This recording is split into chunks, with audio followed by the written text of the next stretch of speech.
New to testosterone replacement therapy, here's a little video showing you exactly how to draw up your testosterone properly and safely.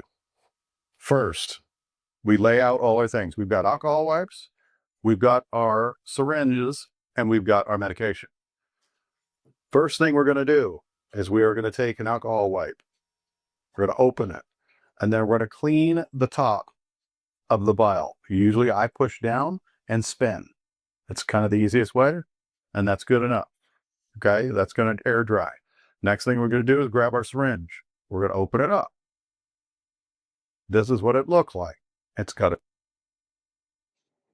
spin off this, pop this.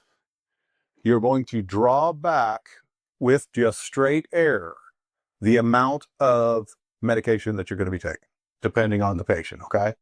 Let's say it's 0.5, it's right there. That's all just air, correct? So now we're going to insert that directly into the vial, okay? And then we're going to push that air right back into the vial. That creates a vacuum. Then you're going to pull back on your syringe while holding it this way and create a vacuum inside the syringe. As you can see, testosterone is very viscous, so it's thick. It's an oil base, so it comes out real slow. So you just keep that pressure on that. That creates the vacuum until you fill up approximately what your dose is. But I usually go over. That way I have room to push it back in. It's easier than having to go back and pull more out.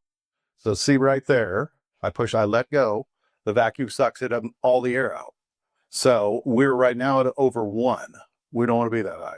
So we're going to go ahead while in this position and push that back up to your proper dose. Let's say 0.5.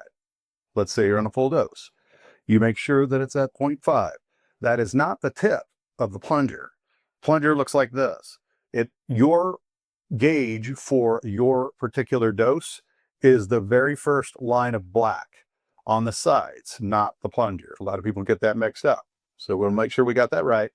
Then we're going to pull this up. We're going to flick it a couple times. Make sure you don't have any huge bubbles in there. Most people are afraid of bubbles anyway, but it would take 3 entire syringes of pure air to even have any effect on your body. So don't worry about that. Just get the big ones out. Okay, we want to make sure we're ready to go. When you push and just a little drop comes out the top, shake it off, you're ready to go. That is good to go. Now, when you're going to do an actual injection, you have options. For a 23 gauge, most of the time this is intramuscular. Intramuscular is in the glute, in the delt, or in the hip. My personal preference with an intramuscular is the hip. So you go right here in that hip muscle. You kind of flex it and make sure that that's the actual muscle, right? So that once you've got that spot, you're going to wipe that down with alcohol, let it dry for a few seconds. I usually pinch and poke. And then once it's in, you just push it in nice and slow. You don't have to go fast. It's easier if it goes slow. And then push it all the way in. Once it's put, the plunger is completely pressed down, draw out very fast, and then usually just rub the area, because sometimes you're going to get a little drop of blood. It's nothing to worry about. It coagulates really quick. Now let's say we were doing a sub-Q. Because if you use a 25 gauge, which is a smaller needle than this, that's called a subcutaneous needle. So we're going to use that. We can use that for TRT. We use that for peptides, medical weight management, you name it. But same deal. When you draw up your medication, you're ready to go. Now you're going to choose abdominal fat, which you're going to squeeze and poke. Again, super slow push. You don't ever want to push fast with any of the medications. But with sub-Q, you have other choices. You can actually use inner thigh. You can use the side abdominal fat. The only real difference with sub-Q and intramuscular, especially with hormone therapy and other things, is rate of absorption. People think that intramuscular is better because it is absorbed quicker. But sub-Q has its advantages because it is absorbed a little slower, which means it actually regulates a little better. But it's also a point of preference.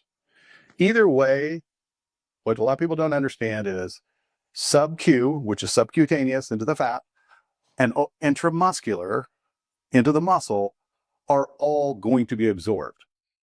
It's just a different rate of absorption and it's a different preference. And no matter what you do with that, it's going to get in your body. A lot of people think it's not. It will. It's just it's a preference. And it's confusing for a lot of people. I have people move spots. They'll change from sub-Q to intramuscular, or, we'll find different places for them to go to get different effects. For instance, BPC 157, that can be point specific.